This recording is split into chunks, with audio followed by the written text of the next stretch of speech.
सुबह 5 बजे ताशफैन की आंख वापस खुल गई। उसे बहुत बेचैनी हो रही थी।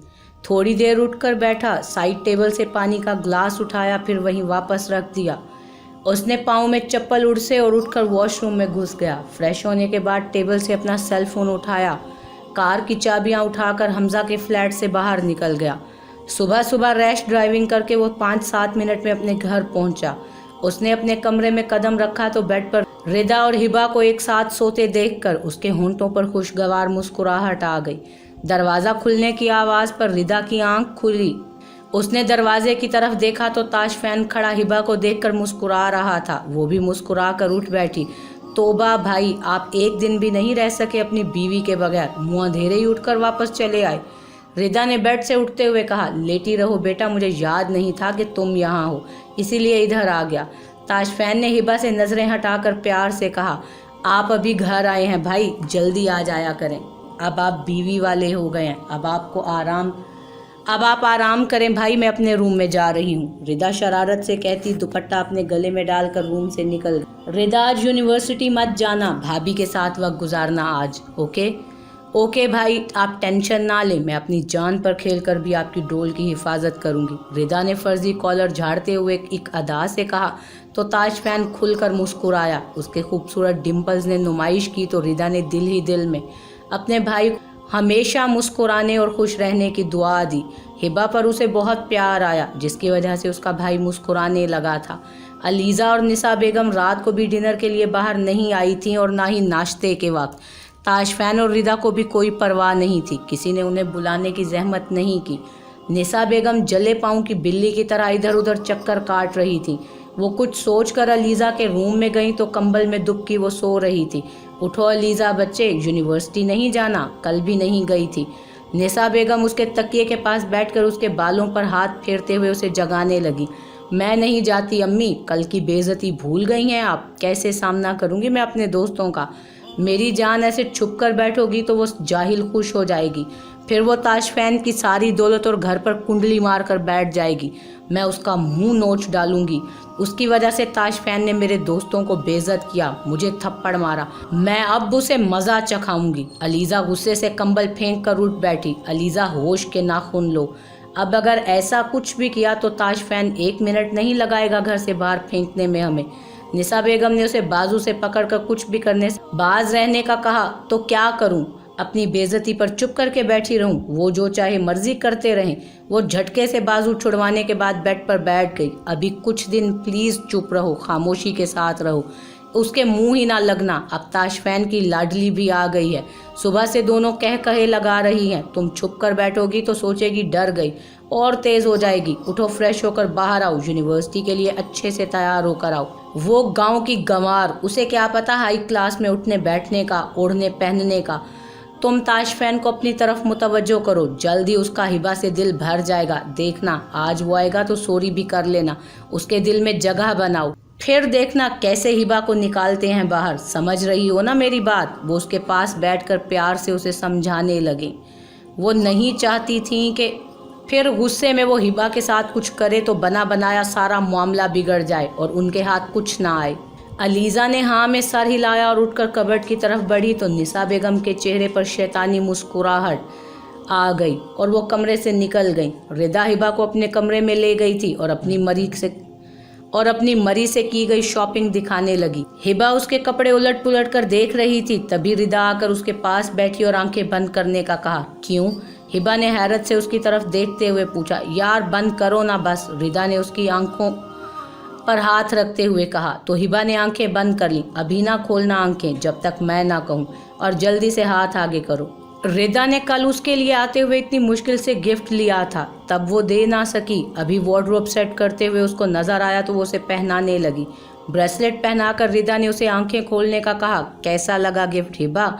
रिदा ने उसकी कलाई सामने करते हुए पूछा। ये तो बहुत ज़्यादा खूबसूरत है। उसकी सफ़ेद कलाई पर ब्रेसलेट जच भी बहुत ज़्यादा रहा था। ये तुम्हारे लिए लिया था, पूरा दिन ख्वार हो होकर पसंद आया था। अच्छा कैसे ना होता, वैसे तुमसे ज़्यादा खूबसूरत नहीं है। रिदा ने उसकी तारीफ़ की तो वो मुस्कुरा दी। शुक्रिया रिदा, तुम बहुत अच्छी हो। हिबा ने रिदा को मोहब्बत भरी नज़रों से देखते हुए कहा। अलीज़ा यूनिवर्सिटी के लिए तैयार होकर फ्रेश सी लाउंज में खड़ी थी जब बी अम्मा किचन से उसके लिए जूस लेकर आई। निसा बेगम सोफे पर बैठी टीवी पर प्रोग्राम देखने में मसरूफ़ थीं। रिदा और हिबा को मुस्कुरा कर आते देखकर उनका हलक ही कड़वा हो गया था। अलीज़ा ने नागवारी से उनकी तरफ देखा और बाल झटक कर वॉक आउट कर गई। क्या हुआ फुप्पो, मेरी खूबसूरत भाभी को नज़र लगाने का इरादा है क्या? रिदा ने उन्हें हिबा को घूरते हुए देखकर टोका। तुम्हारी भाभी में ऐसी कोई बात नहीं है कि उसे नज़र लगाई जा सके। तुम कुछ ज़्यादा ही खुश फहम हो रही हो इसको लेकर।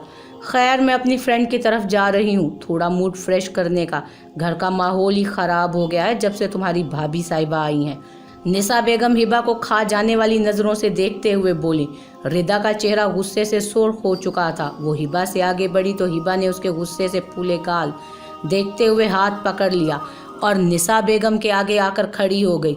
मेरी वजह से कोई माहौल ख़राब नहीं हुआ आंटी, वो अलीज़ा बाजी ने जानबूझकर कल मुझे गिराया था, इसलिए फ़ैन जी गुस्सा हुए हैं। और आप अब आदत डाल लें लोगों के घर जाकर मूड ठीक करने की, क्योंकि फ़ैन जी ने कहा है कि ये घर मेरा है। मैं उनकी वाइफ हूँ तो अब इस हिसाब से सारी ज़िंदगी यहीं रहूँगी, बेशक घर का माहौल ख़राब होता रहे। हिबा ने निसा बेगम के सामने खड़े होकर बेखौफी से उन्हें जवाब दिया और जल्दी से किचन की तरफ चली गई। वो खुद हैरान थी कि कैसे उसने इतना सब कुछ बोल दिया। अंदर से डर भी रही थी कि पता नहीं क्या करेंगी वो उसके साथ। अगर फ़ैन जी को शिकायत कर गई तो रिदा तो उसका रद्द-ए-अमल देखकर खुशी से फूले नहीं समा रही थी। उसने निसा बेगम को देखते हुए तंजिया मुस्कुराहट उछाली और हिबा के पीछे किचन में चली गई। इस गंवार के भी मुंह में ज़बान आ गई है। इस रिदा की शय पर बहुत उछल रही है ना। आ जाने दो ताश फैन को, आज मैं तुम्हारी अकल ठिकाने लगवाऊंगी। कल जो थप्पड़ मेरी बेटी के मुंह पे पड़ा था ना, ऐसा ही आज तुम्हें भी पड़ेगा। निसा बेगम खुद से बुड़बुड़ाते हुए वापस रूम की तरफ बढ़ गई। उठ कामचोर, ये तेरे बाप का घर नहीं है जो बिस्तर तोड़ रही है। एक उम्र रसीदा खातून उस लड़की के बालों से पकड़कर मारते हुए उसे बिस्तर से उठा रही थी।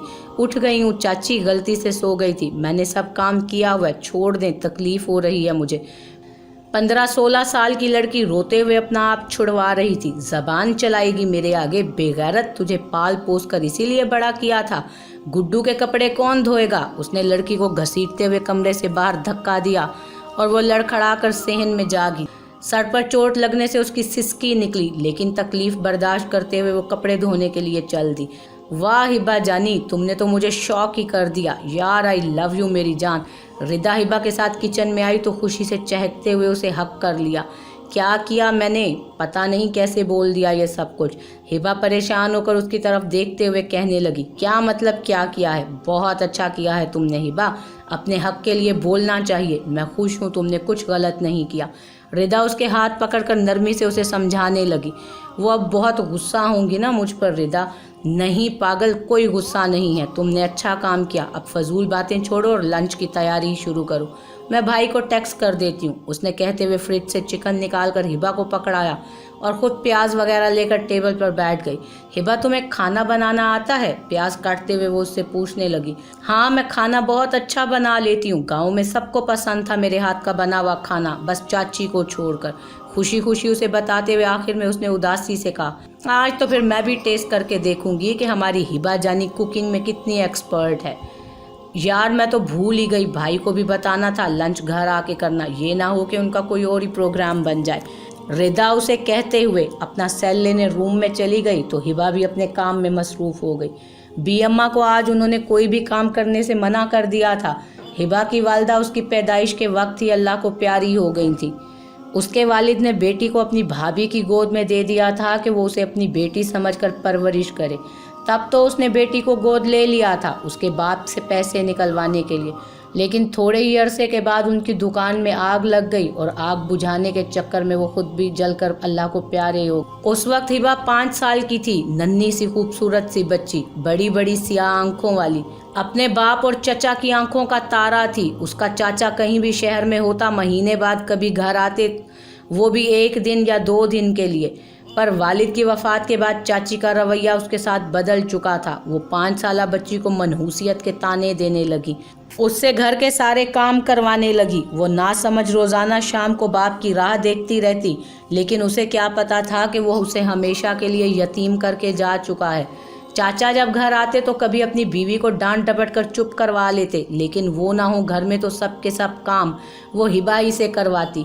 आहिस्ता आहिस्ता वो हिबा पर हाथ भी उठाने लगी। वो घर के सब काम करके भी खर्चे के ताने सुनती, मार खाती और रात गए काम खत्म करके अपने बिस्तर पर लेटकर माँ बाप को याद करके आंसू बहाती रहती। ऐसे ही जिंदगी के दिन गुजरते, मार खाते, सजाएं काटते, नहूसत के ताने सुनते वो नन्ही बच्ची से एक नौजवान खूबसूरत लड़की बन गई। इस सब अरसे में उसकी चाची के यहाँ एक लड़की और एक लड़के की पैदाइश भी हो चुकी थी।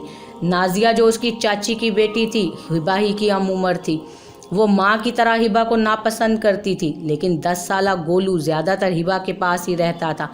अम्मा अम्मा, हिबा ने मेरे कपड़े गंदे कर दिए, कल मैंने धुलवाए थे, इसने जानबूझकर रस्सी से गिराए हैं, अब मैं क्या पहनकर अपनी सहेली की शादी पे जाऊंगी। नाजो ने झूठे आंसू बहाते हिबा की झूठी शिकायत लगाई, हालांकि कपड़े छत पर रस्सी पर ही थे। शाम को हिबा देख कर आई थी, तुझसे मेरे बच्चों की खुशियां नहीं देखी जाती ना मनहूस। उसके नए कपड़े इसीलिए तुमने गंदे किए क्योंकि तुम्हारे पास नहीं है। पैदा होते ही माँ को निगल गई, फिर बाप की दुकान पर अपनी मनहूसियत डाली तो जलकर राख हो गई।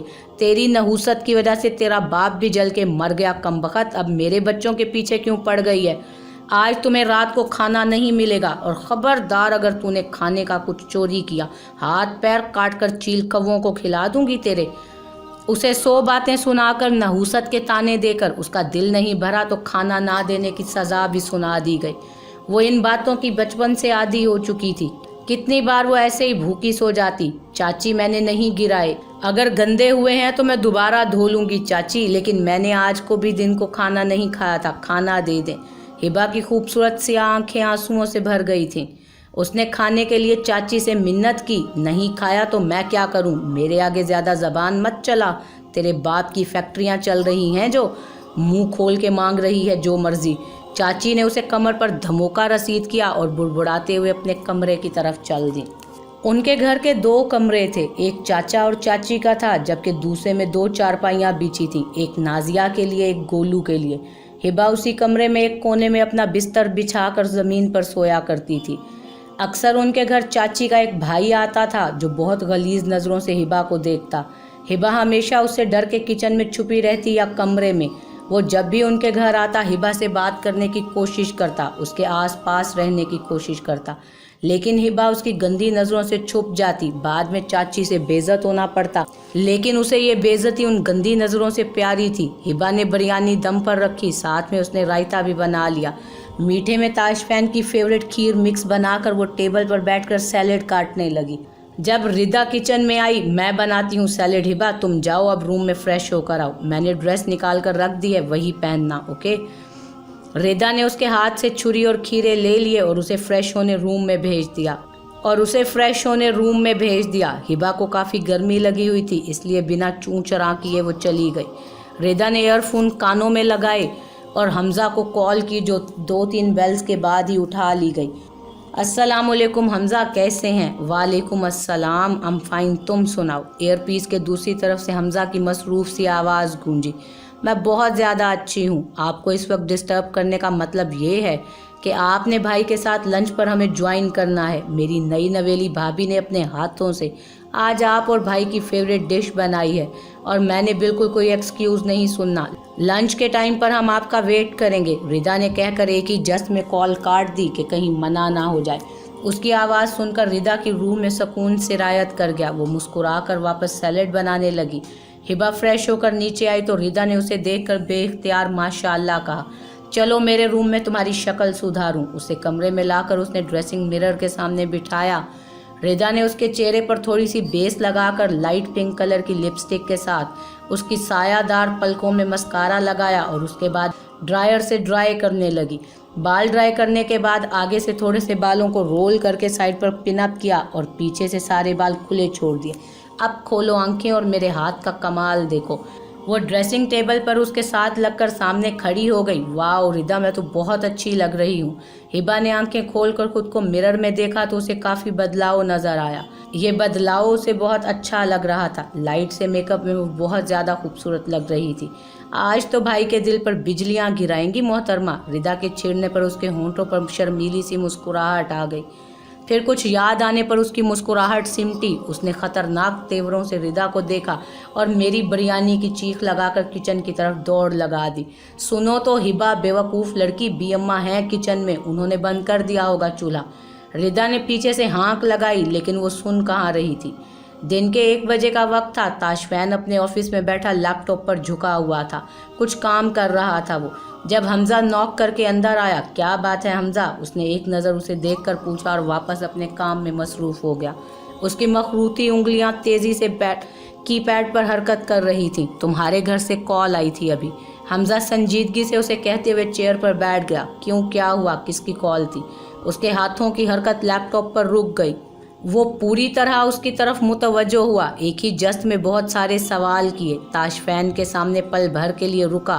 ताशफैन के सामने पल भर के लिए हिबा का सरापा लहराया। वो रिदा कह रही थी कि हिबा, अभी उसने आधी बात की थी कि डोर नॉक हुआ और एक नौजवान लड़के का सर डोर से नमूदार हुआ। मे आई कम इन सर?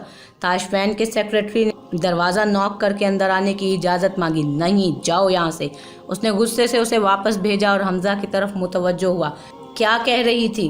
भाभी ने अपने हाथों से तुम्हारी फेवरेट डिश बनाई है लंच पर, जल्दी से घर हाजिरी लगवाओ मुझे लेकर, वरना दोनों का खाना लेकर वो खुद ही ऑफिस आ रही हैं। हमजा ने मुस्कुराहट छुपाते हुए आराम से पूरी बात बताई तो उसे खा जाने वाली नज़रों से घूरने लगा। वैसे तुम्हें क्या हुआ था? आई मीन हवाइयाँ क्यों उड़ रही थी कॉल का सुनकर? हमजा मज़े से टांग पर टांग रखे हुए पूछने लगा। वैसे तुम बहुत ही ज़्यादा कमीने इंसान हो, ताशफैन ने दांत पीसते हुए उसे कहा तो हमजा का छत फाड़ कह कहा गूंजा। आखिर दोस्त किसका हूँ? सोबत का कुछ तो असर होता है ना ताशी डार्लिंग। उसने फर्जी कॉलर झाड़ते हुए ताशफैन को मजीद सुलगाया। शट अप, मुझे इन बेहुदा नामों से मत पुकारा करो तुम, वरना अच्छा नहीं होगा। उसे खूनखार नज़रों से देखते वो वापस लैपटॉप पर झुक गया। अब तो मुझे मारोगे ही ना। मुझसे तो इन नामों का हक छीना जा चुका है। फैन जी कहने वाली जो आ गई हैं। उसने अपनी शक्ल पर मासूमियत तारी करके कहते हुए ताशफैन की तरफ देखा तो उसका चेहरा सुर्ख हो चुका था। अच्छा सॉरी, मैं गाड़ी निकाल रहा हूँ, आ जाओ। उसके तेवर देखते हुए हमजा ने भागने में ही आफियत जानी और तेज़ी से उसके ऑफिस से निकल गया। ताशफैन ने सर झटक कर अपना लैपटॉप बंद किया। उसने टेबल से वॉलेट, सेलफोन और कार की कीज़ उठाकर बाहर की तरफ कदम बढ़ाए। आज चाची नाजिया को साथ लेकर किसी रिश्तेदार के यहाँ गई हुई थी। हिबा के पास घर में गोलू था, वो भी बाहर गली में खेलने के लिए निकल गया तो हिबा घर में अकेली रह गई थी। उसने पूरे घर की सफाई की, कपड़े धोकर छत पर फैलाए, दिन के लिए कीमा बनाया, साथ में आटा गूंद कर रखा। काम कर कर के वो काफ़ी थक चुकी थी तो उसने थोड़ी देर आराम करने का सोचा। इसलिए उसने थोड़ी देर आराम करने का सोचा कि जब तक चाची आती हैं वो फिर उठकर चपातियां बनाएगी। ये सोचते हुए वो कमरे में गई और गोलू की चारपाई पर लेट गई। अभी उसे लेटे थोड़ी ही देर गुजरी थी जब कमरे का दरवाज़ा खुला। गोलू, आ गए हो तुम? हिबा ने आंखें मूंदते ही पूछा। उसने सोचा वो खेल कर आ गया होगा, लेकिन वापस दरवाज़ा बंद होने की आवाज़ पर उसके होश उड़ गए। उसने दरवाजे को देखा तो वहाँ चाची के भाई को खड़ा देखकर खौफ से एकदम उठ बैठी। आप यहाँ क्यों आए हो? उसे अपनी तरफ बढ़ता देखकर हिबा की रीढ़ की हड्डी में खौफ की लहर दौड़ गई। तकरीबन आधे घंटे की ड्राइव के बाद वो दोनों घर पहुंचे। ताशफैन का खराब मूड देखकर हमजा भी खामोशी से ड्राइव कर रहा था। उसने गाड़ी पार्किंग लॉट में रोकी तो ताशफैन ने अपनी तरफ का गेट ओपन किया और अंदर की तरफ चल दिया। बेमुरव्वत कहीं का, कहा भी नहीं कि तुम चलो। अभी मैं वापस चला जाऊं ना तो कैसे जा सकता हूँ? रिदा ने कहा था बिरयानी बनी है, आखिर बिरयानी का सवाल है। चलो यार, अंदर ही जा रहा हूँ, क्या याद करेगा बेमुरव्वत खड़ूस इंसान। खुद से सवाल जवाब करता वो गाड़ी से उतरा और अंदर की तरफ कदम बढ़ा दिए। हिबा बदहवासी के आलम में सीढ़ियाँ उतर रही थी के सामने से आते ताशफैन को ना देख सकी और जोर से उससे टकराई। इससे पहले कि वो ज़मीन पर गिरती, ताशफैन ने उसे कमर से थाम लिया और दूसरे हाथ से उसने सीढ़ी की रीलिंग मजबूती से पकड़ ली, वरना दोनों गिरते। क्या कर रही हो हिबा, अभी गिर जाती तो? ताशफैन उसे सीधा करते हुए कहने लगा। उसके सब बाल चेहरे और गर्दन पर आ गए थे। ताशफैन ने हाथ से उसके बाल पीछे किए तो उसके खूबसूरत चेहरे से नज़रें हटाना मुश्किल हो गया। लाइट मेकअप किए वो नज़र लग जाने की हद तक खूबसूरत लग रही थी। खूबसूरत घनी पलकें, स्याह आंखों पर साया फिगन हुई थी। वो फैन जी किचन में जा रही थी, बिरयानी दम पर रखी थी तो वो देखने। हिबा ने उसकी नज़रों से घबराते हुए बताया तो उसकी आवाज़ पर ताश फैन होश की दुनिया में आया। हमजा ने लाउंज में कदम रखा तो उसे वहाँ कोई नज़र नहीं आया था। वो भी आराम से 3 सीटर सोफे पर बैठकर टीवी के चैनल बदलने लगा। अस्सलामुअलैकुम हमजा, कैसे हैं आप? और भाई कहाँ हैं? रिदा सीढ़ियाँ उतरते किचन की तरफ जा रही थी तो उसे लाउंज में बैठा हुआ वो नज़र आया था। वो सीधा उसी के पास चली आई। वालेकुम अस्सलाम, मैं ठीक हूँ, तुम कैसी हो? तुम्हारा बेमुरव्वत भाई आ गया था भाग कर पहले, मुझे क्या पता रूम में होगा। हमजा ने मुंह का जाविया बिगाड़ कर कहा तो वो हंसने लगी। वो भी टीवी की तरफ मुतवज्जो हो गया। रिदा उसके चेहरे के नकूश को नज़र में उतार रही थी। हमजा को मुसलसल खुद पर किसी की नज़रों का एहसास हुआ तो उसने नज़रें उठाकर सामने देखा। रिदा टिकटिकी बांधे उसे देख रही थी। उसकी नज़रों में उस वक्त जो मफहूम उसे नज़र आया उसने हमजा को ठिठकने पर मजबूर कर दिया। रिदा ने उसके देखने पर गड़बड़ाकर अपनी नज़रों का जाविया बदला। हमजा, आप भी मेरे रूम में जाकर फ्रेश हो जाएं, तब तक खाना भी लग जाएगा, फिर इकट्ठे लंच करते हैं। रिदा ने सोफे से उठते हुए कहा। हमजा भी उसकी नज़रों को महज वहम समझकर सर झटक कर उठ गया। आप बाहर चलें, चाची आ रही होंगी। वो खौफजदा नज़रों से उसकी तरफ देख रही थी, जिसकी नज़रों से हवस टपक रही थी। वो उसके पास आ रहा था। हिबा डर के मारे दरवाजे की तरफ भागी, लेकिन उसने दरवाजे तक पहुंचने से पहले ही उसके बाजू से उसे दबोच लिया। कहाँ भाग रही है कमीनी, बड़ी मुश्किल से तो तू हाथ आई है। खबासत से कहते हुए उसने हिबा का दुपट्टा खींचा तो उसने दोनों हाथ सीने पर रख उसे दुपट्टा खींचने से रोका। उसकी आंखों से मुसलसल आंसू बह रहे थे। खौफ से उसका रंग सफ़ेद पड़ रहा था। छोड़े मेरा दुपट्टा, हकलाते हुए उसके मुंह से यही 2-3 लफ्ज अदा हुए। बड़ी मुश्किल से तो ये मौका हाथ आया है, कैसे छोड़ूं? खबासत से दांतों की नुमाइश करते उसने हिबा के दोनों बाजू दबोचे तो हिबा की आंखों से मोटे मोटे आंसू बह निकले। उसने दरवाजे की तरफ देखा तो वो ऐसे ही बंद था।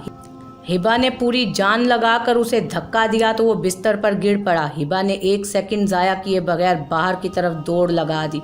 अभी वो सेन में पहुंची थी तो एक बार फिर उसने उसे पकड़ लिया। मुझे धक्का देकर भागेगी बेगैरत, अब भाग कर दिखा। उसने हिबा का रुख अपनी तरफ किया और उसका एक बाजू मरोड़ कर उसकी कमर से लगाया। आह, तकलीफ की वजह से उसके मुंह से सिसकी निकली। जैसे ही वो उस पर झुकने लगा, हिबा ने दाएं हाथ से उसके मुंह पर थप्पड़ रसीद किया। थप्पड़ पड़ने से हिबा के बाजू पर उसकी गिरफ्त ढीली पड़ी तो हिबा ने झटके से अपना बाजू उससे छुड़वाया। दूर हुई तभी दरवाजे से नाजो और चाची अंदर दाखिल हुए। वो तैश से हिबा की जानिब बढ़ी। तुम्हारी हिम्मत कैसे हुई मेरे भाई को थप्पड़ मारने की? थप्पड़ मारेगी मेरे भाई को, बेगैरत मनहूस। चाची ने उसे बालों से पकड़कर झिंझोड़ा। बाजी, मैंने आपसे इसका पूछा था तो वो मेरे साथ बदतमीजी करने लगी और घर से निकालने लगी।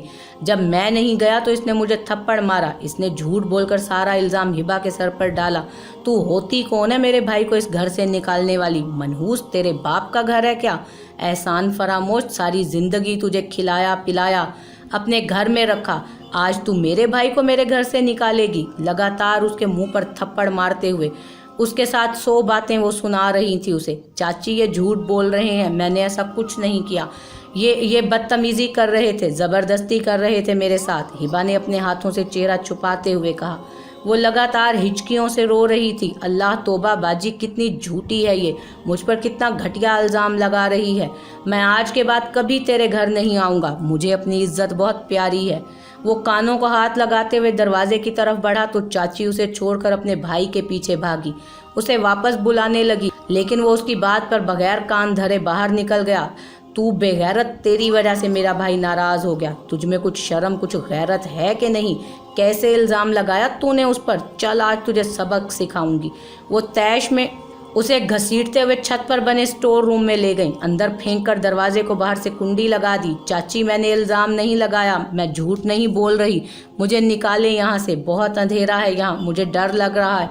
चाची, मैं माफ़ी मांगती हूँ आपसे, मुझे निकाल लें यहाँ से, मैं आइंदा ऐसे कुछ नहीं करूँगी।